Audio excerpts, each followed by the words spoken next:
দুনিয়ার মধ্যে আমরা নবীর আদর্শে আদর্শিত হতে চাই না। দুনিয়াতে আমরা ইহুদি খ্রিস্টানদের আদর্শে আদর্শিত হই। দুনিয়ার বুকে আমরা নবীর আদর্শে চুল কাটতে পারি না, ইহুদি খ্রিস্টানদের আদর্শে আমরা চুল কাটি। দুনিয়াতে আমরা নবীর সুন্নাত তরিকায় দাড়ি রাখতে পারি না, ইহুদি খ্রিস্টানদের মতো স্টাইল দিয়ে দাড়ি কাটি।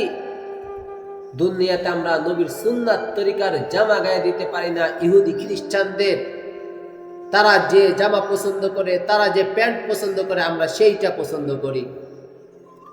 আমরা আজকে আমাদের ফলোয়ার্স হয়েছে, ফ্যান হয়েছে, আদর্শ হয়েছে ওই ইহুদি, ওই খ্রিস্টান, আর্জেন্টিনা, ব্রাজিল, যেই সব দেশে আল্লাহর নাম প্রকাশ্যে নেওয়া যায় না, আজান প্রকাশ্যে দেওয়া যায় না, যেই সব দেশে নাবালক শিশুরা ধর্ষিত হতে থাকে, যেসব ঘরে বিবাহের আগেই বাচ্চা জন্ম নেয়, যেই সব দেশে মানুষেরা, আমরা তাদেরকে আমাদের ফ্যান বানিয়েছি, আমাদের ফলোয়ার্স বানিয়েছি, আমাদের আদর্শ বানিয়েছি।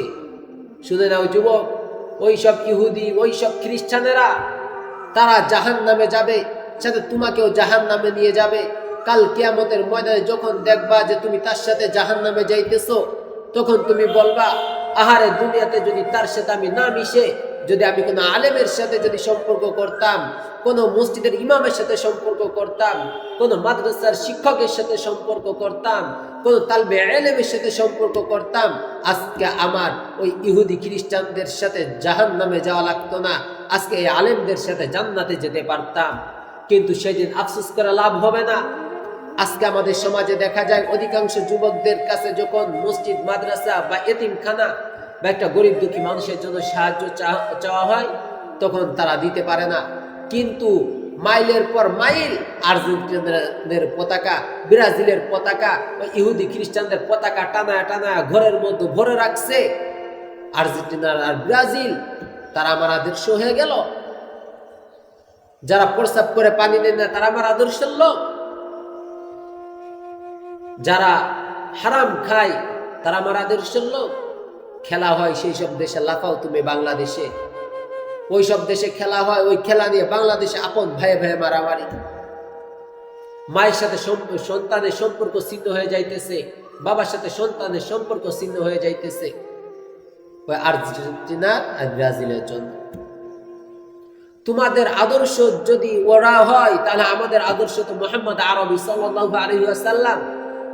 দেখো, তুমি হাজার মানুষের সামনে গেলে তোমার দিকে মানুষ তাকায়ও না, কুত্তাও তোমার দিকে তাকায় না। তোমার দিকে কুত্তাও তাকাইতে লজ্জা পায়, কুত্তা তাকাইলে ঘেউ ঘেউ করে।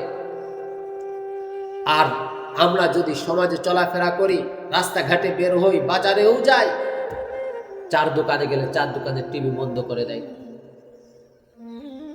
আমরা যদি কোথাও যাই, মানুষ আমাদেরকে দেখে কমপক্ষে একটা সালাম দেয়।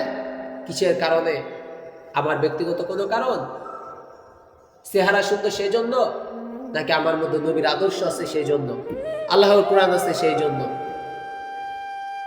আজকে নবীর আদর্শ শিখে, আল্লাহর কোরআন শিখে লস করি নাই, কিন্তু তোমরা ওই আর্জেন্টিনার আর ব্রাজিল করে দুনিয়াতেও তোমরা জাহান্নাম কামাই করতেছো।